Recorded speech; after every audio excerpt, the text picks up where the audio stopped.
बहुत ही प्यारे बच्चों, मेरा नाम है सुखविंदर कौर, पंजाबी मिस्ट्रेस ਅਤੇ पंजाबी रिसोर्स परसन पटियाले तो। बच्चों ਅੱਜ ਆਪਾਂ ਤੁਹਾਡੇ ਨਾਲ ਟੱਪੇ ਸਾਂਝੇ ਕਰਾਂਗੇ। ਟੱਪਾ ਇੱਕ ਅਕਹਿਰੀ ਤੁਕ ਵਾਲਾ ਲੋਕ ਗੀਤ ਹੈ। ਇਸ ਨੂੰ ਢੋਲਕੀ ਨਾਲ ਗਿੱਧੇ ਜਾਂ ਨਾਚ ਵਿੱਚ ਗਾਇਆ ਜਾਂਦਾ ਹੈ। ਇਹ ਗਿੱਧੇ ਦੀਆਂ ਬੋਲੀਆਂ ਦੀ ਇੱਕ ਵੰਨਗੀ ਹੈ। ਇਸ ਨੂੰ ਇੱਕ ਤੁਕੀ ਜਾਂ ਅਕਹਿਰੀ ਬੋਲੀ ਵੀ ਕਿਹਾ ਜਾਂਦਾ ਹੈ।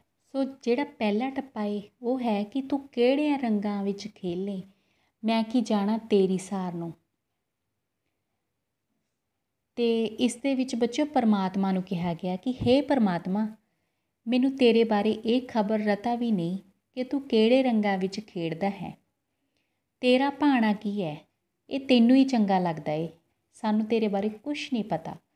ਠੀਕ ਹੈ ਨਾ, ਤੈਨੂੰ ਤੇਰੇ ਭਾਣੇ ਬਾਰੇ ਪਤਾ ਏ, ਜੋ ਤੈਨੂੰ ਚੰਗਾ ਲੱਗਦਾ ਏ ਉਹੀ ਹੁੰਦਾ ਏ। ਫਿਰ ਉਸ ਤੋਂ ਬਾਅਦ ਆ ਗਿਆ, ਤੇਰੇ ਦਿਲ ਦੀ ਮੈਲ ਨਾ ਜਾਵੇ, ਨਹਾਉਂਦਾ ਫਿਰੇ ਤੀਰਥਾਂ 'ਤੇ। ਠੀਕ ਹੈ ਨਾ, ਇਸ ਦੇ ਵਿੱਚ ਇਨਸਾਨ ਨੂੰ ਕਿਹਾ ਗਿਆ ਕਿ ਹੇ ਮਨੁੱਖ, ਤੂੰ ਭਾਵੇਂ ਤੀਰਥਾਂ ਉੱਤੇ ਨਹਾਉਂਦਾ ਫਿਰ ਰਿਹਾ ਏ, ਪਰ ਤੇਰੇ ਦਿਲ ਦੀ ਜੋ ਮੈਲ ਹੈ ਉਹ ਨਹੀਂ ਜਾਂਦੀ। ਬਾਹਰੋਂ ਤਾਂ ਭਾਵੇਂ ਤੂੰ ਸਾਫ਼ ਸੁਥਰਾ ਹੋ ਜਾਂਦਾ, ਪਰ ਜੋ ਤੇਰੀ ਅੰਦਰ ਮੈਲ ਦੇ ਭੰਡਾਰ ਭਰੇ ਹੋਏ ਨੇ ਨਾ, ਉਹ ਤੇਰੇ ਨਹੀਂ ਲਹਿੰਦੇ।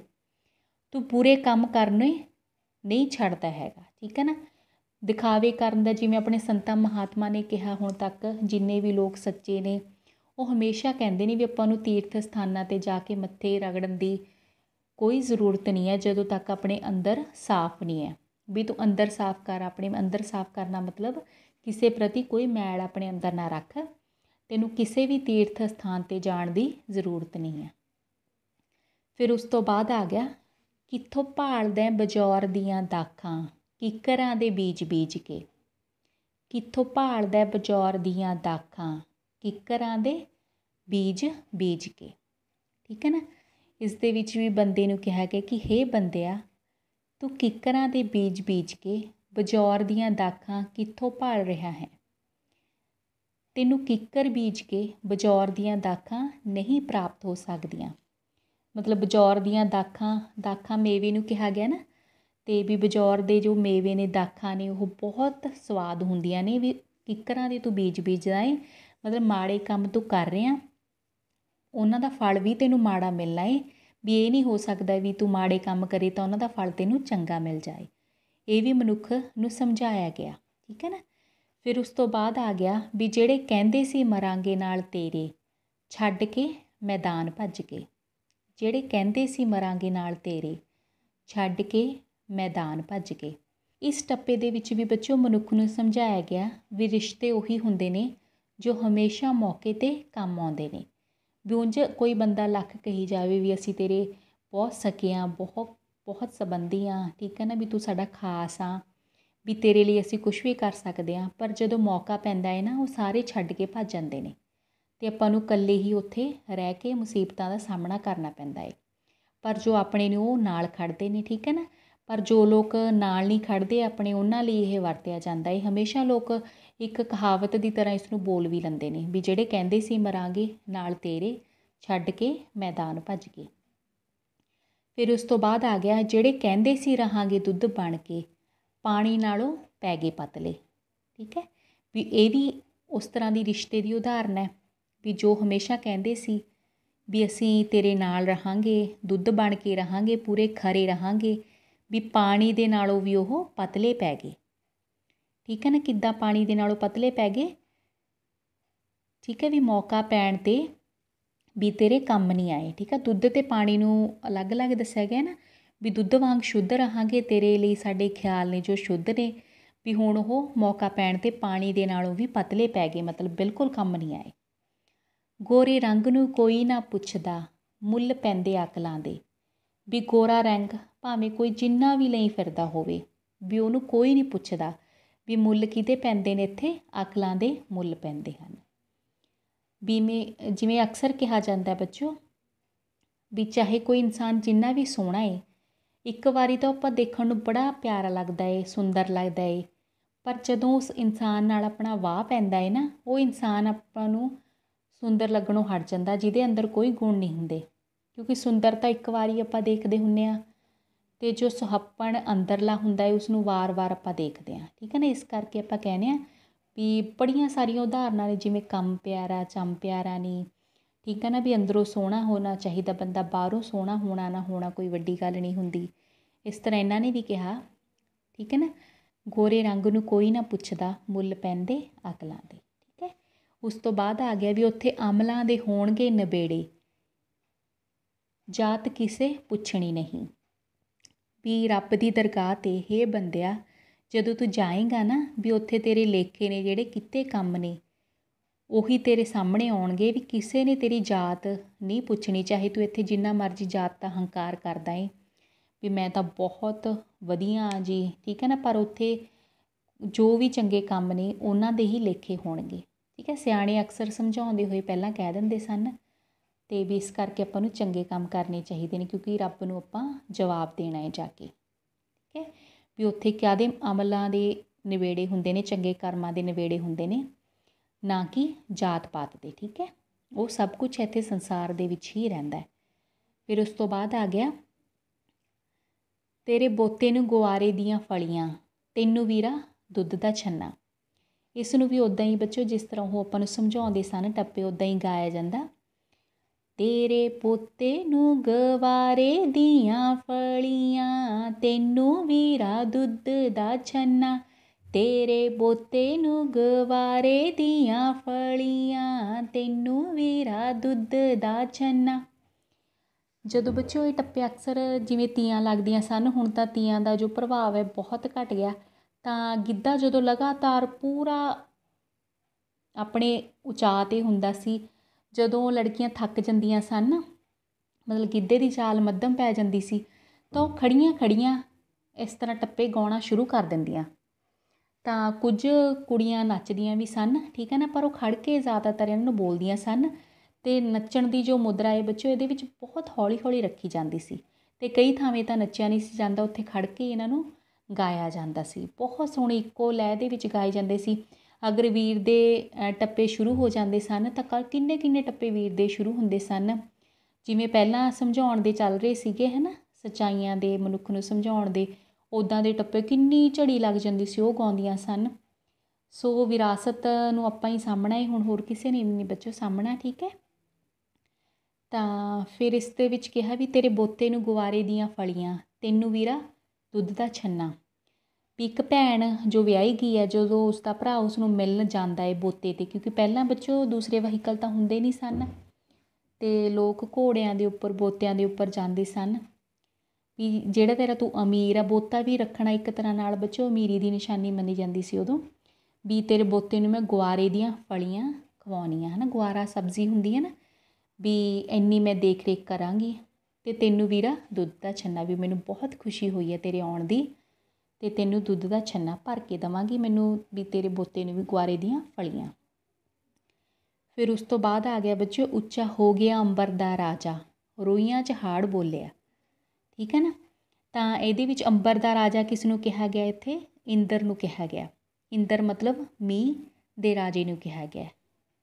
ਜਿਵੇਂ ਇਹਨਾਂ ਨੇ ਕਿਹਾ ਕਿ ਅੰਬਰ ਦਾ ਰਾਜਾ ਬੱਦਲ ਕਿਤੇ ਉੱਚਾ ਚਲਾ ਗਿਆ, ਇਸੇ ਕਰਕੇ ਰੋਈਆਂ ਵਿੱਚ ਅਣਿਆਈ ਮੌਤੇ ਮਰੇ ਬੰਦੇ ਦੀ ਆਵਾਜ਼ ਆ ਰਹੀ ਹੈ, ਕਿਉਂਕਿ ਉੱਥੇ ਸੋਕਾ ਪੈਣ ਨਾਲ ਕੁਝ ਵੀ ਪੈਦਾ ਨਹੀਂ ਹੋਇਆ।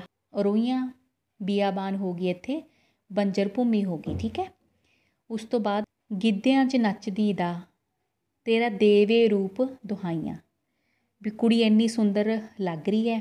ਠੀਕ ਹੈ ਨਾ, ਇਹ ਕੀ ਕਿਹਾ ਗਿਆ ਵੀ ਜੋ ਗਿੱਧੇ ਦੇ ਵਿੱਚ ਕੁੜੀ ਨੱਚਦੀ ਹੈ, ਉਹ ਵੀ ਹੇ ਗਿੱਧਿਆਂ ਵਿੱਚ ਨੱਚਦੀ ਕੁੜੀਏ, ਤੇਰਾ ਰੂਪ ਦੁਹਾਈਆਂ ਪਾ ਕੇ ਲੋਕਾਂ ਨੂੰ ਆਪਣੇ ਵੱਲ ਖਿੱਚ ਰਿਹਾ ਹੈ। ਦੁਹਾਈਆਂ ਪਾਉਣਾ ਕੀ ਹੁੰਦਾ ਬੱਚੋ? ਜਦੋਂ ਕੋਈ ਉੱਚੀ ਉੱਚੀ ਬੋਲਦਾ ਹੁੰਦਾ, ਆਪਾਂ ਨੂੰ ਪਤਾ ਲੱਗਦਾ ਵੀ ਉਹ ਲੜਕੀ ਨਹੀਂ ਬੋਲ ਰਹੀ, ਪਰ ਜਿਹੜਾ ਉਹਦਾ ਰੂਪ ਹੁੰਦਾ ਹੈ ਉਹ ਦੁਹਾਈਆਂ ਪਾ ਰਿਹਾ ਹੁੰਦਾ, ਅਤੇ ਗਿੱਧਿਆਂ ਦੇ ਵਿੱਚ ਨੱਚਦੀ ਉਹ ਬਹੁਤ ਸੁੰਦਰ ਲੱਗਦੀ ਹੈ। ਭਾਵੇਂ ਦਈ ਨਾ ਦਾਜ ਵਿੱਚ ਗਹਿਣੇ, ਵਿੱਦਿਆ ਪੜ੍ਹਾ ਦੇ ਬਾਬਲਾ। ਇਹ ਇੱਕ ਤਰ੍ਹਾਂ ਨਾਲ ਬੋਲੀ ਵੀ ਬਣ ਗਈ ਹੈ, ਕੁੜੀਆਂ ਗਾਉਂਦੀਆਂ ਹੁੰਦੀਆਂ ਨੇ ਨਾ, ਜਿਵੇਂ ਭਾਵੇਂ ਦਈ ਨਾ ਦਾਜ ਵਿੱਚ ਗਹਿਣੇ, ਵਿੱਦਿਆ ਪੜ੍ਹਾ ਦੇ ਬਾਬਲਾ। ਭਾਵੇਂ ਦਈ ਨਾ ਦਾਜ ਵਿੱਚ ਗਹਿਣੇ, ਵਿੱਦਿਆ ਪੜ੍ਹਾ ਦੇ ਬਾਬਲਾ। ਤਾਂ ਇੱਕ ਲੜਕੀ ਕਹਿੰਦੀ ਹੈ ਵੀ ਮੈਨੂੰ ਲਾਲਚ ਨਹੀਂ ਕਿਸੇ ਵੀ ਚੀਜ਼ ਦਾ, ਠੀਕ ਹੈ ਨਾ। ਜੋ ਅੱਜ ਕੱਲ੍ਹ ਵਾਲੀ ਕੁੜੀ ਉਹ ਕਹਿੰਦੀ ਹੈ ਕਿ ਉਸਦੇ ਵਿਆਹ ਸਮੇਂ ਬੇਸ਼ੱਕ ਦਾਜ ਵਿੱਚ ਗਹਿਣੇ ਨਾ ਦੇਵੇ, ਪਰੰਤੂ ਉਹ ਵਿਆਹ ਤੋਂ ਪਹਿਲਾਂ ਉਸ ਨੂੰ ਵਿੱਦਿਆ ਜ਼ਰੂਰ ਪੜ੍ਹਾ ਦੇਵੇ। ਗਹਿਣੇ ਤਾਂ ਬੇਜਾਨ ਨੇ, ਪਰ ਜੋ ਵਿੱਦਿਆ ਹੈ ਉਹ ਹਮੇਸ਼ਾ ਕੁੜੀ ਦੇ ਨਾਲ ਹੀ ਚੱਲੇਗੀ, ਠੀਕ ਹੈ ਨਾ। ਉਸ ਤੋਂ ਬਾਅਦ ਆ ਗਿਆ ਦੁੱਧ ਰਿੜਕੇ ਝਾਂਜਰਾਂ ਵਾਲੀ, ਕੈਂਠੇ ਵਾਲਾ ਧਾਰ ਕੱਢਦਾ। ਇਸ ਦੇ ਵਿੱਚ ਇੱਕ ਜੋ ਲੜਕੀ ਹੈ, ਮੁਟਿਆਰ ਹੈ, ਅਤੇ ਇੱਕ ਗੱਭਰੂ, ਦੋਨਾਂ ਦੀ ਉਸਤਤ ਕੀਤੀ ਗਈ ਹੈ, ਠੀਕ ਹੈ ਨਾ। ਵੀ ਦੁੱਧ ਰਿੜਕੇ ਝਾਂਜਰਾਂ ਵਾਲੀ, ਵੀ ਜੋ ਝਾਂਜਰਾਂ ਵਾਲੀ ਹੈ ਇੱਕ ਮੁਟਿਆਰ ਆ, ਉਹ ਦੁੱਧ ਰਿੜਕ ਰਹੀ ਹੈ, ਅਤੇ ਉਸਦਾ ਕੈਂਠੇ ਵਾਲਾ ਗੱਭਰੂ, ਕੈਂਠਾ ਗਲ ਦਾ ਗਹਿਣਾ ਹੁੰਦਾ ਨਾ ਬੱਚੋ, ਮੁੰਡਿਆਂ ਦੇ ਪਾਇਆ ਜਾਂਦਾ, ਉਹ ਕੀ ਕਰਦਾ, ਧਾਰ ਕੱਢਦਾ, ਠੀਕ ਹੈ। ਅਤੇ ਦੁੱਧ ਨੂੰ ਵੀ ਪਵਿੱਤਰਤਾ ਦੀ ਨਿਸ਼ਾਨੀ ਮੰਨਿਆ ਜਾਂਦਾ, ਇਸ ਕਰਕੇ ਦੁੱਧ ਦੀ ਗੱਲ ਕੀਤੀ ਜਾਂਦੀ ਹੈ ਵਾਰ-ਵਾਰ ਪਵਿੱਤਰ ਚੀਜ਼ਾਂ ਲਈ। ਸੋ ਇੱਥੇ ਵੀ ਗੱਲ ਕੀਤੀ ਗਈ ਹੈ। ਅੱਗੇ ਆ ਗਿਆ ਚਰਖੇ ਦੀ ਘੂਕ ਸੁਣ ਕੇ ਜੋਗੀ ਉੱਤਰ ਪਹਾੜੋਂ ਆਇਆ। ਚਰਖਾ ਜਦੋਂ ਬੋਲਦਾ ਨਾ ਬੱਚੇ, ਉਹਦੇ ਵਿੱਚ ਇੱਕ ਮਿੱਠੀ ਜਿਹੀ ਆਵਾਜ਼ ਸੁਣਾਈ ਦਿੰਦੀ ਹੈ ਆਪਾਂ ਨੂੰ, ਜਿਸ ਨੂੰ ਘੂਕ ਕਿਹਾ ਜਾਂਦਾ ਹੈ। ਚਰਖੇ ਦੀ ਘੂਕ, ਉਹ 'ਚੋਂ ਅਲੱਗ ਜਿਹੀ ਆਵਾਜ਼ ਨੂੰ ਕੀ ਕਿਹਾ ਜਾਂਦਾ, ਘੂਕ ਕਿਹਾ ਜਾਂਦਾ ਹੈ। ਵੀ ਚਰਖਾ ਬੋਲ ਰਿਹਾ ਸੀ, ਉਸਦੀ ਘੂਕ ਨੂੰ ਸੁਣ ਕੇ ਜੋਗੀ ਉੱਤਰ ਪਹਾੜੋਂ ਆਇਆ, ਠੀਕ ਹੈ ਨਾ। ਜੋ ਜੋਗੀ ਸਾਰਾ ਕੁਝ ਛੱਡ ਕੇ ਜਾ ਚੁੱਕਾ ਸੀ, ਦੁਨੀਆਦਾਰੀ ਦੇ ਜਿੰਨੇ ਵੀ ਰਿਸ਼ਤੇ ਨਾਤੇ ਸੀ ਉਹਨਾਂ ਨੂੰ ਛੱਡ ਗਿਆ ਸੀ, ਪਰ ਮੁਟਿਆਰ ਕੁੜੀ ਦੇ ਜੋ ਚਰਖੇ ਦੀ ਘੂਕ ਦੀ ਆਵਾਜ਼ ਨੂੰ ਸੁਣ ਕੇ ਜੋਗੀ ਪਹਾੜ ਤੋਂ ਉਤਰ ਕੇ ਹੇਠਾਂ ਆ ਗਿਆ, ਅਰਥਾਤ ਉਸਦਾ ਜਤ ਸਤ ਵੀ ਡੋਲ ਗਿਆ। ਉਸ ਤੋਂ ਬਾਅਦ ਆ ਗਿਆ ਬੱਚੋ ਭੈਣਾ ਵਰਗਾ ਸਾਕ ਨਾ ਕੋਈ, ਟੁੱਟ ਕੇ ਨਾ ਬੈਜੀ ਵੀਰ ਨਾ। ਕੁੜੀਆਂ ਇਸ ਨੂੰ ਇਸ ਤਰ੍ਹਾਂ ਗਾਉਂਦੀਆਂ ਨੇ, ਭੈਣਾ ਵਰਗਾ ਸਾਕ ਨਾ ਕੋਈ, ਟੁੱਟ ਕੇ ਨਾ ਬੈਜੀ ਵੀਰ ਨਾ। ਭੈਣਾ ਵਰਗਾ ਸਾਕ ਨਾ ਕੋਈ, ਟੁੱਟ ਕੇ ਨਾ ਬੈਜੀ ਵੀਰ ਨਾ। ਸੋ ਇਸ ਦੇ ਵਿੱਚ ਕਿਹਾ ਗਿਆ ਜੋ ਵੀ ਭੈਣਾਂ ਨੇ ਉਹਨਾਂ ਵਰਗਾ ਸਾਕ ਕੋਈ ਨਹੀਂ ਹੈ। ਸਾਕ ਦਾ ਮਤਲਬ ਕੀ ਹੁੰਦਾ ਬੱਚਿਓ, ਰਿਸ਼ਤੇਦਾਰੀ। ਵੀ ਟੁੱਟ ਕੇ ਨਾ ਬੈਜੀ ਵੀਰ ਨਾ, ਵੀ ਹੇ ਮੇਰੇ ਸੋਹਣੇ ਵੀਰ, ਠੀਕ ਹੈ ਨਾ। ਜੋ ਭੈਣਾਂ ਨੇ ਉਹ ਹਮੇਸ਼ਾ ਇੱਕ ਚੰਗਾ ਸਾਥ ਦੇਣ ਵਾਲੀਆਂ, ਇੱਕ ਚੰਗੇ ਸਾਕ ਦੇ ਵਿੱਚ ਆਉਂਦੀਆਂ ਨੇ, ਠੀਕ ਹੈ ਨਾ। ਤੂੰ ਇਹਨਾਂ ਤੋਂ ਕਦੇ ਵੀ ਟੁੱਟ ਕੇ ਨਾ ਬਹਿ ਜੀ। ਜਿਵੇਂ ਵਿਆਹ ਤੋਂ ਬਾਅਦ ਭਰਾ ਕਈ ਭੈਣਾਂ ਨਾਲ ਬੋਲਣਾ ਛੱਡ ਦਿੰਦੇ ਨੇ ਨਾ, ਇਸ ਕਰਕੇ ਭੈਣਾਂ ਫਰਿਆਦ ਕਰਦੀਆਂ ਨੇ ਵੀ ਤੂੰ ਟੁੱਟ ਕੇ ਨਾ ਬਹਿ ਜੀ, ਠੀਕ ਹੈ ਨਾ।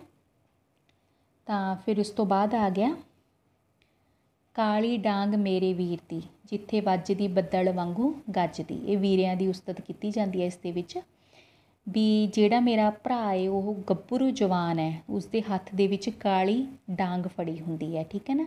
ਵੀ ਜਿੱਥੇ ਵੱਜਦੀ ਬੱਦਲ ਵਾਂਗੂ ਗੱਜਦੀ, ਵੀ ਇੰਨਾ ਉਹਦੇ ਵਿੱਚ ਕੀ ਹੈ, ਜੋਸ਼ ਹੈ, ਠੀਕ ਹੈ ਨਾ। ਵੀ ਜਿੱਥੇ ਵੱਜਦੀ ਆ ਉਹ ਬੱਦਲ ਦੇ ਤਰ੍ਹਾਂ ਕੜਕਦੀ ਹੈ, ਗੱਜਦੀ ਹੈ ਮਤਲਬ, ਠੀਕ ਹੈ ਨਾ। ਅਤੇ ਕਿਉਂਕਿ ਮੇਰੇ ਵੀਰੇ ਦਾ ਪੂਰੇ ਇਲਾਕੇ ਦੇ ਵਿੱਚ ਕੀ ਆ, ਦਬਦਬਾ ਏ, ਠੀਕ ਹੈ ਨਾ। ਇਹ ਦਬਦਬੇ ਦੀ ਗੱਲ ਕੀਤੀ ਜਾਂਦੀ ਹੈ।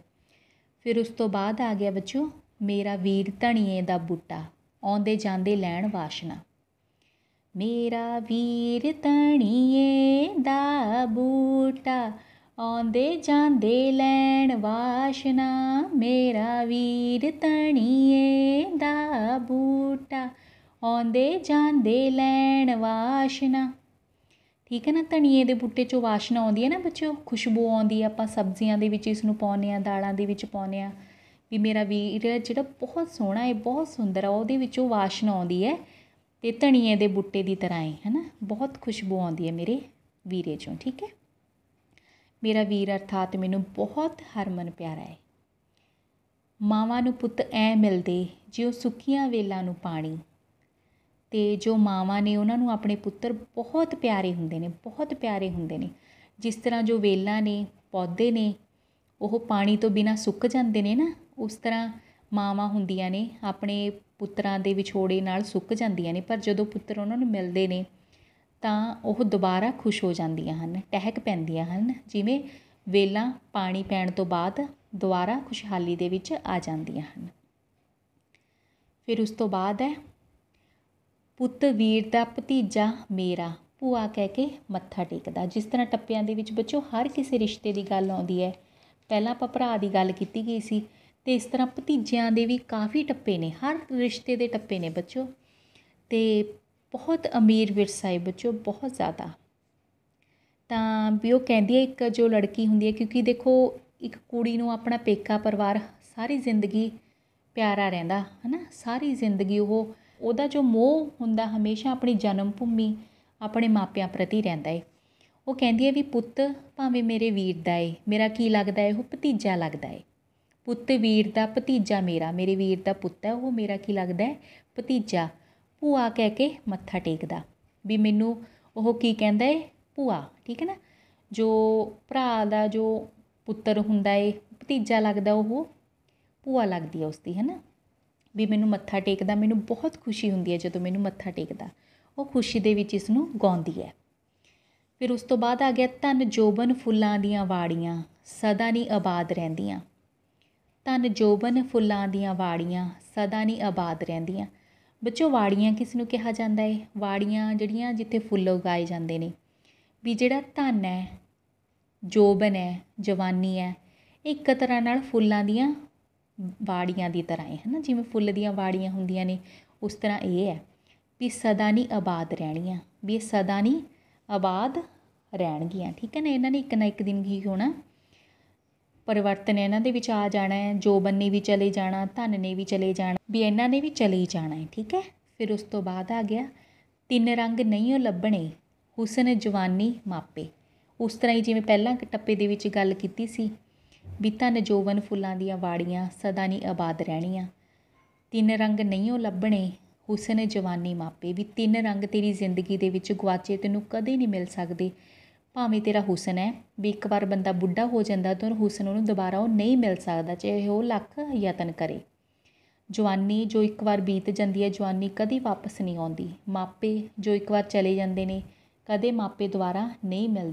ਹੋਰ ਰਿਸ਼ਤੇ ਬਹੁਤ ਮਿਲ ਜਾਂਦੇ ਨੇ ਬੱਚਿਓ, ਮਾਂ ਪਿਓ ਦਾ ਰਿਸ਼ਤਾ ਕਦੇ ਆਪਾਂ ਨੂੰ ਨਹੀਂ ਮਿਲਦਾ ਦੁਬਾਰਾ। ਇਹ ਇਹੋ ਜਿਹਾ ਰਿਸ਼ਤਾ ਹੈ ਜੋ ਬਿਨਾਂ ਕਿਸੇ ਮਤਲਬ ਦੇ ਹੁੰਦਾ, ਬਾਕੀ ਸਾਰੇ ਰਿਸ਼ਤੇ ਮਤਲਬ ਦੇ ਨਾਲ ਹੁੰਦੇ ਨੇ। ਆਪਾਂ ਜਿਹਦਾ ਜਿੰਨਾ ਕਰਾਂਗੇ ਓਨਾ ਹੀ ਉਹ ਆਪਣਾ ਕਰਨਗੇ, ਪਰ ਇੱਕ ਮਾਂ ਬਾਪ ਨੇ ਜੋ ਆਪਣਾ ਸਿਰਫ ਕਰਦੇ ਹੀ ਨੇ। ਫਿਰ ਉਸ ਤੋਂ ਬਾਅਦ ਆ ਗਿਆ, ਨਹੀਂ ਉਹ ਲੱਭਣੇ ਲਾਲ ਗਵਾਚੇ ਮਿੱਟੀ ਨਾ ਫਰੋਲ ਜੋਗੇ। ਬਹੁਤ ਹੀ ਦਰਦ ਉੱਭਰ ਕੇ ਸਾਹਮਣੇ ਆਉਂਦਾ ਹੈ ਜਦੋਂ ਇਹ ਗਾਇਆ ਜਾਂਦਾ। ਜੋ ਇੱਕ ਵਾਰ ਚੀਜ਼ ਗਵਾਚ ਗਈ, ਉਹ ਚਾਹੇ ਆਪਾਂ ਜਿੰਨਾ ਮਰਜ਼ੀ ਉਸ ਨੂੰ ਫਰੋਲ ਲਈਏ, ਲੱਭ ਲਈਏ, ਉਹ ਆਪਾਂ ਨੂੰ ਨਹੀਂ ਮਿਲਦੀ, ਕਿਉਂਕਿ ਉਹ ਆਪਣੇ ਇੱਕ ਵਾਰ ਹੱਥੋਂ ਚਲੀ ਜਾਂਦੀ ਹੈ, ਠੀਕ ਹੈ ਨਾ। ਅਤੇ ਜੋਗੀ ਐਵੇਂ ਮਿੱਟੀ ਨਾ ਫੋਲ ਗੁਆਚੇ ਹੋਏ ਲਾਲ ਨਹੀਂ ਲੱਭਣੇ, ਅਰਥਾਤ ਇੱਕ ਵਾਰੀ ਜੋ ਮਰ ਕੇ ਦੁਨੀਆ ਤੋਂ ਚਲੇ ਗਏ ਬੰਦੇ ਹਨ ਵੀ ਉਹ ਨਹੀਂ ਵਾਪਸ ਮੁੜਦੇ। ਬੱਚੋ ਬਹੁਤ ਦਰਦ ਭਰਿਆ ਹੈ। ਕਿਤੇ ਲਿਪਣੇ ਨਾ ਪੈਣ ਬਨੇਰੇ ਪੱਕਾ ਘਰ ਟੋਲੀ ਬਾਬਲਾ। ਇੱਕ ਲੜਕੀ ਆਪਣੇ ਬਾਬਲ ਨੂੰ ਕਹਿੰਦੀ ਹੈ ਵੀ ਮੈਨੂੰ ਬਨੇਰੇ ਨਾ ਲਿਪਣੇ ਪੈਣ, ਕਿਉਂਕਿ ਜੋ ਕੱਚੇ ਘਰ ਨੇ ਬੱਚੇ ਉਹਨਾਂ ਨੂੰ ਵਾਰ-ਵਾਰ ਮਿੱਟੀ ਅਤੇ ਗੋਹੇ ਦੇ ਨਾਲ ਲਿਪਿਆ ਜਾਂਦਾ ਹੈ ਨਾ, ਵੀ ਮੈਨੂੰ ਪੱਕੇ ਘਰ ਲੱਭੀ, ਵੀ ਵਾਰੀ-ਵਾਰੀ ਪੱਕੇ ਘਰਾਂ ਨੂੰ ਤਾਂ ਲਿਪਣ ਦੀ ਲੋੜ ਨਹੀਂ ਨਾ ਪੈਂਦੀ, ਅਤੇ ਵੀ ਮੈਨੂੰ ਪੱਕਾ ਘਰ ਲੱਭੀ। ਬਨੇਰੇ ਕੀ ਹੁੰਦੇ ਨੇ, ਜਿਹੜੇ ਆਪਣੇ ਘਰਾਂ ਦੇ ਆਲੇ ਦੁਆਲੇ ਹੁੰਦੇ ਨੇ ਬਨੇਰੇ, ਅਤੇ ਵੀ ਮੈਨੂੰ ਪੱਕਾ ਘਰ ਹੀ ਤੂੰ ਟੋਲੀ ਭਾਲੀ, ਠੀਕ ਹੈ। ਫਿਰ ਉਸ ਤੋਂ ਬਾਅਦ ਆ ਗਿਆ, ਕਿਹੜੇ ਹੌਸਲੇ ਲੰਮਾ ਤੰਦ ਪਾਵਾਂ ਪੁੱਤ ਤੇਰਾ ਵੈਲੀ ਸੱਸੀਏ। ਇੱਕ ਜੋ ਨੂੰਹ ਹੈ ਆਪਣੀ ਸੱਸ ਨੂੰ ਕਹਿੰਦੀ ਹੈ ਤੰਦ ਪਾਵਾਂ, ਮਤਲਬ ਤੰਦ ਪਾਉਣਾ, ਚਰਖੇ 'ਤੇ ਤੰਦ ਪਾਉਂਦੇ ਆ ਨਾ, ਪਹਿਲਾਂ ਚਰਖਾ ਜਿੰਨਾ ਕੁੜੀਆਂ ਕੱਤਦੀਆਂ ਸਨ, ਉਹਨਾਂ ਨੂੰ ਮੰਨਿਆ ਜਾਂਦਾ ਸੀ ਵੀ ਇਹ ਬਹੁਤ ਰਕਾਨ ਹੈ, ਬਹੁਤ ਸਿਆਣੀ ਆ। ਅਤੇ ਇਸ ਤਰ੍ਹਾਂ ਇੱਕ ਜਿਹੜੀ ਕੁੜੀ ਹੁੰਦੀ ਹੈ ਉਹ ਕਹਿੰਦੀ ਹੈ ਵੀ ਕਿਹੜੇ ਹੌਸਲੇ ਮੈਂ ਕੰਮ ਕਰਾਂ ਆਪਣੇ, ਵੀ ਤੇਰਾ ਪੁੱਤ ਵੈਲੀ ਹੈ, ਵੀ ਮੈਨੂੰ ਆਪਣੀ ਜ਼ਿੰਦਗੀ ਦਾ ਹੀ ਕੋਈ ਭਰੋਸਾ ਨਹੀਂ, ਵੀ ਮੈਂ ਨਿਰਾਸ਼ ਰਹਿਣੀ ਆ, ਵੀ ਉਹ ਨਸ਼ਿਆਂ ਦੇ ਵਿੱਚ ਲੱਗਿਆ ਹੋਇਆ, ਵੀ ਇਸ ਕਰਕੇ ਮੇਰਾ ਕੰਮ ਕਰਨ ਨੂੰ ਕੋਈ ਦਿਲ ਨਹੀਂ ਕਰਦਾ, ਠੀਕ ਹੈ ਨਾ। ਵੀ ਕਿਹੜੇ ਹੌਸਲੇ ਨਾਲ ਮੈਂ ਇੱਥੇ ਰਹਾਂ। ਅੱਗੇ ਆ ਗਿਆ ਬੱਚੋ, ਕੱਟ ਦੇ ਫਰੰਗੀਆਂ ਨਾਮਾ ਇੱਕੋ ਪੁੱਤ ਮੇਰੀ ਸੱਸ ਦਾ। ਇਹ ਉਸ ਸਮੇਂ ਨੇ ਬੱਚੋ ਜਦੋਂ ਫਿਰੰਗੀ ਕੌਣ ਹੁੰਦੇ ਸੀ, ਅੰਗਰੇਜ਼। ਤਾਂ ਉਹ ਫੌਜ ਦੇ ਵਿੱਚ ਇੱਕ ਮੁੰਡਾ ਭਰਤੀ ਹੋ ਗਿਆ, ਮੰਨ ਲਓ ਅੰਗਰੇਜ਼ਾਂ ਦੀ ਫੌਜ ਦੇ ਵਿੱਚ ਜਾ ਕੇ, ਤਾਂ ਉਹ ਕੁੜੀ ਕਹਿੰਦੀ ਹੈ ਵੀ ਕੱਟ ਦੇ ਫਰੰਗੀਆਂ ਨਾਮਾ, ਵੀ ਮੇਰੇ ਜਿਹੜਾ ਘਰ ਵਾਲੇ ਦਾ ਨਾਮ ਕੱਟ ਦੇ ਤੂੰ ਆਪਣੀ ਫੌਜ ਦੇ ਵਿੱਚੋਂ, ਵੀ ਉਹ ਵਾਪਸ ਆ ਜੇ, ਵੀ ਇੱਕੋ ਪੁੱਤ ਮੇਰੀ ਸੱਸ ਦਾ ਸਿਰਫ ਇੱਕੋ ਹੀ ਪੁੱਤਰ ਹੈ, ਠੀਕ ਹੈ ਨਾ। ਉਹ ਵਾਪਸ ਆ ਕੇ ਆਪਣੇ ਘਰ ਦੇ ਵਿੱਚ ਰਹੇ, ਵੀ ਤੂੰ ਇਸ ਦਾ ਨਾਮ ਕੱਟ ਦੇ। ਹਾੜੀ ਵੱਢੂੰਗੀ ਬਰੋਬਰ ਤੇਰੇ ਦਾਤੀ ਨੂੰ ਲਵਾ ਦੇ ਘੁੰਗਰੂ, ਠੀਕ ਹੈ ਨਾ। ਇੱਕ ਲੜਕੀ ਪਹਿਲਾਂ ਬਰਾਬਰ ਕੰਮ ਕਰਦੀ ਸੀ ਆਪਣੇ ਘਰ ਵਾਲੇ ਦੇ, ਉਹ ਕਹਿੰਦੀ ਹੈ ਵੀ ਮੈਂ ਤੇਰੇ ਬਰਾਬਰ ਹੀ ਹਾੜੀ ਵੱਢੂੰਗੀ, ਪਰ ਮੇਰੀ ਦਾਤੀ ਨੂੰ ਕੀ ਲਵਾ ਦੇ ਤੂੰ। ਦਾਤੀ ਕੀ ਹੁੰਦੀ ਹੈ ਬੱਚੋ, ਜਿਹਦੇ ਨਾਲ ਫਸਲ ਕੱਟੀ ਜਾਂਦੀ ਹੈ, ਤਿੱਖੀ ਹੁੰਦੀ ਹੈ, ਵੀ ਮੇਰੀ ਦਾਤੀ ਨੂੰ ਕੀ ਕਰ ਦੇ ਤੂੰ ਘੁੰਗਰੂ ਲਵਾ ਦੇ। ਠੀਕ ਹੈ। ਫਿਰ ਉਸ ਤੋਂ ਬਾਅਦ ਆ ਗਿਆ ਚਿੱਟੇ ਚੌਲ ਜਿਨ੍ਹਾਂ ਨੇ ਪੁੰਨ ਕੀਤੇ, ਰੱਬ ਨੇ ਬਣਾਈਆਂ ਜੋੜੀਆਂ। ਕਿ ਜੋੜੀਆਂ ਜੱਗ ਥੋੜੀਆਂ, ਨਰੜ ਬਥੇਰੇ ਕਹਿ ਦਿੱਤਾ ਜਾਂਦਾ। ਬਹੁਤ ਸਾਰੀਆਂ ਕਹਾਵਤਾਂ ਨੇ ਵੀ ਜਿਨ੍ਹਾਂ ਨੇ ਚੌਲ ਪੁੰਨ ਕੀਤੇ ਨੇ, ਚਿੱਟੇ ਚੌਲ ਮਤਲਬ ਬਹੁਤ ਪੁੰਨਦਾਨ ਕੀਤਾ, ਵੀ ਉਹਨਾਂ ਦੀਆਂ ਜੋੜੀਆਂ ਵਧੀਆ ਬਣਦੀਆਂ ਨੇ। ਜੱਗ ਜਿਊਣ ਵੱਡੀਆਂ ਭਰਜਾਈਆਂ, ਪਾਣੀ ਮੰਗੋ ਦੁੱਧ ਦਿੰਦੀਆਂ। ਅਤੇ ਜਿਹੜੀਆਂ ਵੱਡੀਆਂ ਭਰਜਾਈਆਂ ਨੇ ਉਹ ਮਾਵਾਂ ਦੀਆਂ ਤਰ੍ਹਾਂ ਨੇ। ਠੀਕ ਹੈ ਨਾ। ਤਾਂ ਉਹ ਮਾਵਾਂ ਦੇ ਵਾਂਗੂ ਹੀ, ਜਿਸ ਤਰ੍ਹਾਂ ਮਾਂ ਆਪਣੇ ਬੱਚੇ ਨੂੰ ਪਿਆਰ ਕਰਦੀ ਹੈ ਅਤੇ ਮਾਂ ਤੋਂ ਬੱਚਾ ਪਾਣੀ ਵੀ ਮੰਗਦਾ ਤਾਂ ਮਾਂ ਦੁੱਧ ਪਿਲਾਉਂਦੀ ਹੈ ਉਸ ਨੂੰ। ਠੀਕ ਹੈ। ਇਸ ਤਰ੍ਹਾਂ ਜੋ ਭਰਜਾਈਆਂ ਨੇ ਉਹ ਜਿਉਂਦੀਆਂ ਰਹਿਣ ਮਾਂ ਵਰਗੀਆਂ, ਵੀ ਉਹ ਪਾਣੀ ਮੰਗਣ 'ਤੇ ਵੀ ਦੁੱਧ ਦਿੰਦੀਆਂ ਨੇ। ਮਤਲਬ ਬਹੁਤ ਪਿਆਰ ਕਰਦੀਆਂ ਹਨ, ਬਹੁਤ ਮਮਤਾ ਦਿਖਾਉਂਦੀਆਂ ਹਨ। ਮੁੰਡੇ ਮਰ ਗਏ ਕਮਾਈਆਂ ਕਰਦੇ, ਲੱਛੀ ਤੇਰੇ ਬੰਦ ਨਾ ਬਣੇ। ਮੁੰਡਾ ਭਾਵ ਤੇਰਾ ਵਰ ਕਮਾਈਆਂ ਕਰ ਕਰਕੇ ਥੱਕ ਗਿਆ ਹੈ, ਪਰ ਹੇ ਪਿਆਰੀ ਸਾਰਾ ਜ਼ੋਰ ਲਾ ਕੇ ਵੀ ਉਹ ਤੈਨੂੰ ਸੋਨੇ ਦੇ ਬੰਦ ਬਣਵਾ ਕੇ ਦੇਣ ਵਿੱਚ ਕਾਮਯਾਬ ਨਹੀਂ ਹੋ ਸਕਿਆ। ਮਤਲਬ ਬੰਦ ਮਤਲਬ ਗਹਿਣੇ ਨੂੰ ਕਿਹਾ ਗਿਆ ਬੱਚੋ, ਕਿਉਂਕਿ ਇਹਨਾਂ ਕਮਾਈਆਂ ਨਾਲ ਤਾਂ ਘਰ ਦਾ ਸਧਾਰਨ ਗੁਜ਼ਾਰਾ ਹੀ ਚੱਲਦਾ ਹੈ। ਪਾਣੀ ਡੋਲ ਗਈ ਝਾਂਜਰਾਂ ਵਾਲੀ, ਕੈਂਠੇ ਵਾਲਾ ਤਿਲਕ ਗਿਆ। ਇਸ ਦੇ ਵਿੱਚ ਵੀ ਇੱਕ ਮੁਟਿਆਰ ਅਤੇ ਗੱਭਰੂ ਦੀ ਗੱਲ ਕੀਤੀ ਗਈ ਹੈ ਵੀ ਝਾਂਜਰਾਂ ਵਾਲੀ ਪਾਣੀ ਡੋਲ ਕੇ ਚਲੀ ਗਈ। ਠੀਕ ਹੈ। ਜੋ ਕੈਂਠੇ ਵਾਲਾ ਉਸਦਾ ਰੂਪ ਦੇਖਦਾ ਦੇਖਦਾ ਤਿਲਕ ਕੇ ਡਿੱਗ ਪਿਆ, ਧਿਆਨ ਨਹੀਂ ਸੀ ਦਿੱਤਾ ਮਤਲਬ ਪਾਣੀ 'ਤੇ ਉਸਨੇ। ਮੇਰੇ ਵੀਰ ਨੂੰ ਸੁੱਕੀ ਖੰਡ ਪਾਈ, ਸੱਸੇ ਤੇਰੀ ਮੱਝ ਮਰ ਜੇ। ਇੰਝ ਵੀ ਕਹਿ ਦਿੱਤਾ ਜਾਂਦਾ ਬੱਚੋ, ਮੇਰੇ ਵੀਰ ਨੂੰ ਸੁੱਕੀ ਖੰਡ ਪਾਈ, ਸੱਸੇ ਤੇਰੀ ਮੈਂ ਮਰ ਜੇ। ਇੱਕ ਭੈਣਾਂ ਨੂੰ ਆਪਣੇ ਭਰਾ ਦਾ ਬਹੁਤ ਪਿਆਰ ਹੁੰਦਾ ਹੈ ਨਾ। ਅਤੇ ਬੱਚੋ ਮੈਨੂੰ ਪੂਰੀ ਉਮੀਦ ਹੈ ਕਿ ਤੁਹਾਨੂੰ ਬਹੁਤ ਚੰਗੀ ਤਰ੍ਹਾਂ ਹੀ ਸਮਝ ਆਏ ਨੇ। ਅਤੇ ਇਕੱਲੇ ਸਮਝਣੇ ਨਹੀਂ ਆਪਾਂ, ਸਗੋਂ ਆਪਣੀ ਵਿਰਾਸਤ ਹੈ ਉਸ ਨੂੰ ਵੀ ਤੁਸੀਂ ਇਹ ਸੌਂਪਣੇ ਨੇ। ਅਤੇ ਹੁਣ ਆਪਾਂ ਪ੍ਰਸ਼ਨ ਉੱਤਰ ਕਰਦੇ ਹਾਂ ਇਹਨਾਂ ਨਾਲ ਸੰਬੰਧਿਤ। ਅਤੇ ਪ੍ਰਸ਼ਨ ਉੱਤਰ ਕਰਨ ਦਾ ਮਕਸਦ ਇਹੋ ਹੁੰਦਾ ਹੈ ਤਾਂ ਜੋ ਤੁਹਾਨੂੰ ਇਹ ਚੰਗੀ ਤਰ੍ਹਾਂ ਸਮਝ ਆ ਜਾਣ, ਤੁਹਾਡੇ ਵਿੱਚ ਰਚ ਮਿਚ ਜਾਣ। ਪਾਠ ਪੁਸਤਕ ਵਿੱਚੋਂ ਲੋਕ ਸਿਆਣਪ ਅਤੇ ਲੋਕ ਨੀਤੀ ਨੂੰ ਪ੍ਰਗਟਾਉਂਦੇ 3 ਟੱਪੇ ਲਿਖੋ। ਲੋਕ ਨੀਤੀ ਜੋ ਆਪਾਂ ਨੂੰ ਸਮਝਾਉਣ ਵਾਲੇ ਟੱਪੇ ਸੀ ਨਾ ਬੱਚੋ, ਰਿਸ਼ਤੇ ਵਾਲੇ ਨਹੀਂ ਸੀ, ਸਮਝਾਉਣ ਵਾਲੇ ਸੀ। ਉਹ ਕਿਹੜੇ ਸਨ? ਕਿੱਥੋਂ ਭਾਲਦਾ ਬਜੌਰ ਦੀਆਂ ਦਾਖਾਂ, ਕਿੱਕਰਾਂ ਦੇ ਬੀਜ ਬੀਜ ਕੇ। ਇਹ ਵੀ ਸੀਗਾ ਨਾ ਵੀ ਕਿੱਕਰਾਂ ਤੂੰ ਬੀਜ ਬੀਜਦਾ, ਮਾੜੇ ਕੰਮ ਕਰਦਾ, ਵੀ ਤੂੰ ਬਜੌਰ ਦੀਆਂ ਦਾਖਾਂ ਕਿੱਥੋਂ ਭਾਲਦਾ ਮੇਵੇ, ਹੈ ਨਾ। ਉੱਥੇ ਅਮਲਾਂ ਦੇ ਹੋਣਗੇ ਨਿਬੇੜੇ, ਜਾਤ ਕਿਸੇ ਪੁੱਛਣੀ ਨਹੀਂ। ਵੀ ਰੱਬ ਦੀ ਦਰਗਾਹ ਦੇ ਵਿੱਚ ਸਿਰਫ ਅਮਲਾਂ ਦੇ ਚੰਗੇ ਕੰਮਾਂ ਦੇ ਨਿਬੇੜੇ ਹੋਣਗੇ, ਵੀ ਉੱਥੇ ਕੋਈ ਜਾਤ ਨਹੀਂ ਪੁੱਛਦਾ। 3 ਰੰਗ ਨਹੀਂ ਉਹ ਲੱਭਣੇ, ਹੁਸਨ ਜਵਾਨੀ ਮਾਪੇ। ਠੀਕ ਹੈ ਨਾ।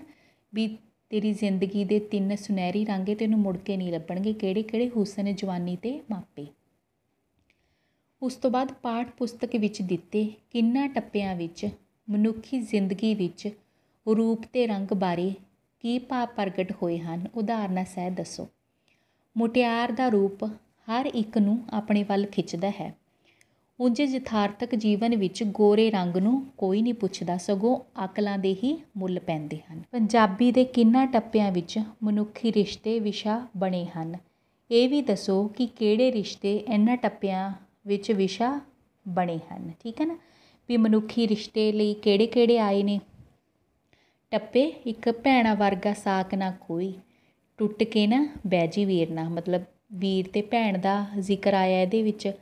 ਉਸ ਤੋਂ ਬਾਅਦ ਕਾਲੀ ਡਾਂਗ ਮੇਰੇ ਵੀਰ ਦੀ, ਜਿੱਥੇ ਵੱਜਦੀ ਬੱਦਲ ਵਾਂਗੂ ਗੱਜਦੀ। ਇਸ ਦੇ ਵਿੱਚ ਵੀ ਭੈਣ ਭਰਾ ਦਾ ਜ਼ਿਕਰ ਆਇਆ।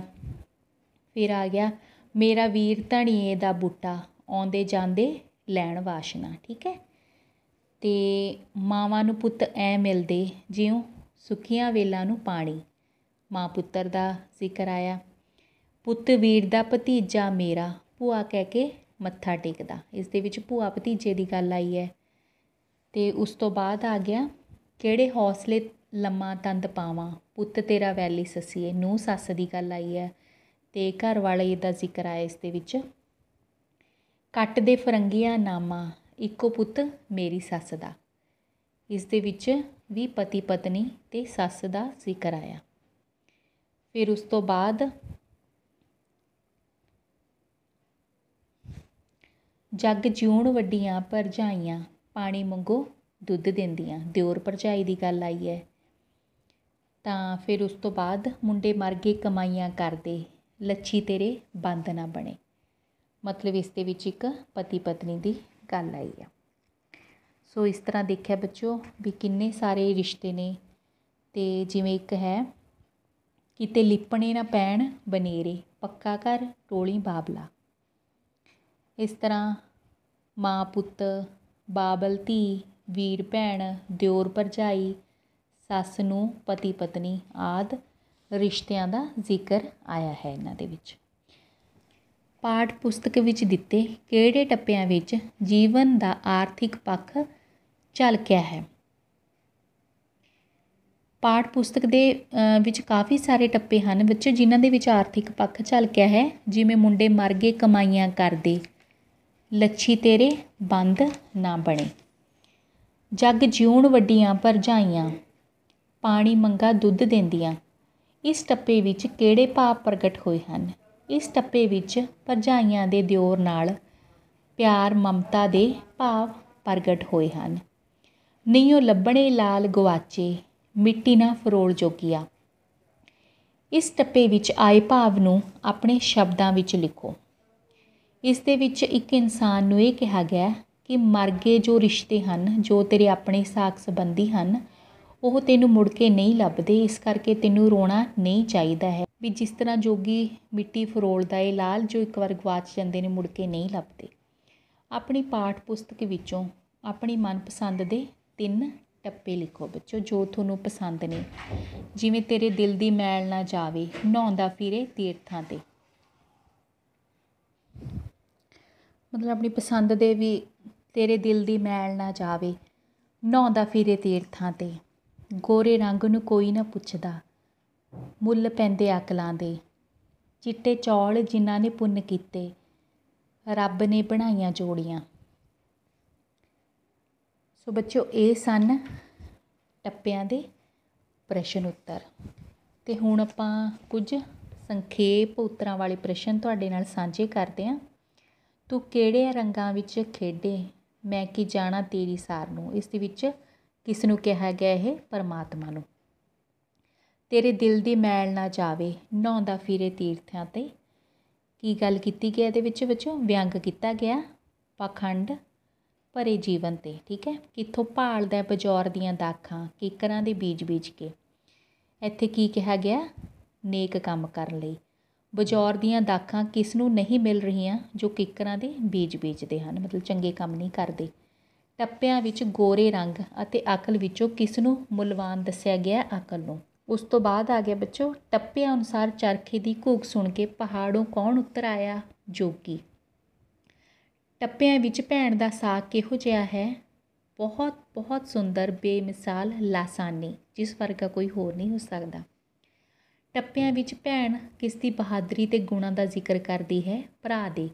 ਟੱਪਿਆਂ ਵਿੱਚ ਕਿਹੜੇ ਅਜਿਹੇ 3 ਰੰਗ ਦੱਸੇ ਹਨ ਜੋ ਗੁਆਚਣ 'ਤੇ ਨਹੀਂ ਮਿਲਦੇ? ਹੁਸਨ, ਜਵਾਨੀ ਤੇ ਮਾਪੇ। ਟੱਪਿਆਂ ਵਿੱਚ ਧੀ ਬਾਬਲ ਨੂੰ ਕਿਹੋ ਜਿਹਾ ਘਰ ਲੱਭਣ ਲਈ ਕਹਿੰਦੀ ਹੈ? ਪੱਕਾ। ਕੱਟ ਦੇ ਫਰੰਗੀਆਂ ਨਾਮਾ, ਇੱਕੋ ਪੁੱਤ ਮੇਰੀ ਸੱਸ ਦਾ। ਸੱਸ ਦਾ ਪੁੱਤ ਕਿੱਥੇ ਹੈ? ਫੌਜ ਵਿੱਚ, ਫਰੰਗੀਆਂ ਦੀ ਫੌਜ ਵਿੱਚ। ਟੱਪਿਆਂ ਅਨੁਸਾਰ ਜਿਨ੍ਹਾਂ ਦੀਆਂ ਜੋੜੀਆਂ ਬਾਬਲ ਨੂੰ ਕਿਹੋ ਜਿਹਾ ਵਰ ਲੱਭਣ ਨੂੰ ਕਹਿੰਦੀਆਂ ਹਨ, ਉਹਨਾਂ ਨੇ ਕੀ ਪੁੰਨ ਕੀਤੇ ਹੁੰਦੇ ਹਨ? ਚਿੱਟੇ ਚੌਲ। ਜੱਗ ਜਿਉਣ ਵੱਡੀਆਂ ਭਰਜਾਈਆਂ, ਪਾਣੀ ਮੰਗਾ ਦੁੱਧ ਦਿੰਦੀਆਂ। ਇਸ ਟੱਪੇ ਵਿੱਚ ਕਿਹੜੇ ਮਨੁੱਖੀ ਰਿਸ਼ਤੇ ਦੀ ਮਹਿਮਾ ਹੈ? ਵੱਡੀਆਂ ਭਰਜਾਈਆਂ ਦੀ। ਮੁੰਡੇ ਮਰ ਗਏ ਕਮਾਈਆਂ ਕਰਦੇ, ਲੱਛੀ ਤੇਰੇ ਬੰਦ ਨਾ ਬਣੇ। ਇਸ ਟੱਪੇ ਵਿੱਚੋਂ ਪੰਜਾਬੀ ਜੀਵਨ ਦੇ ਆਰਥਿਕ ਪੱਖ ਦੀ ਕਿਹੋ ਜਿਹੀ ਝਲਕ ਮਿਲਦੀ ਹੈ? ਮੰਦੀ। ਸੋ ਇਹ ਸਨ ਬੱਚਿਓ ਟੱਪੇ, ਉਹਨਾਂ ਦੀ ਵਿਆਖਿਆ, ਸੰਖੇਪ ਅਤੇ ਵਿਸਥਾਰਪੂਰਵਕ ਪ੍ਰਸ਼ਨ ਉੱਤਰ। ਸੋ ਮੈਨੂੰ ਪੂਰਾ ਯਕੀਨ ਹੈ ਕਿ ਤੁਸੀਂ ਇਹਨਾਂ ਨੂੰ ਬੜੇ ਹੀ ਚੰਗੇ ਢੰਗ ਨਾਲ ਸੁਣਿਆ ਹੋਏਗਾ ਅਤੇ ਮੈਨੂੰ ਉਮੀਦ ਹੈ ਕਿ ਤੁਸੀਂ ਆਪਣੇ ਵਿਰਸੇ ਦੀ ਸਾਂਭ ਸੰਭਾਲ ਕਰੋਗੇ ਅਤੇ ਆਪਣੀਆਂ ਆਉਣ ਵਾਲੀਆਂ ਪੀੜ੍ਹੀਆਂ ਨੂੰ ਇਹਨਾਂ ਨੂੰ ਹੋਰ ਵੀ ਅਮੀਰ ਬਣਾ ਕੇ ਸੌਂਪੋਗੇ। ਸੁਣਨ ਅਤੇ ਸਮਝਣ ਲਈ ਤੁਹਾਡਾ ਬਹੁਤ ਬਹੁਤ ਧੰਨਵਾਦ।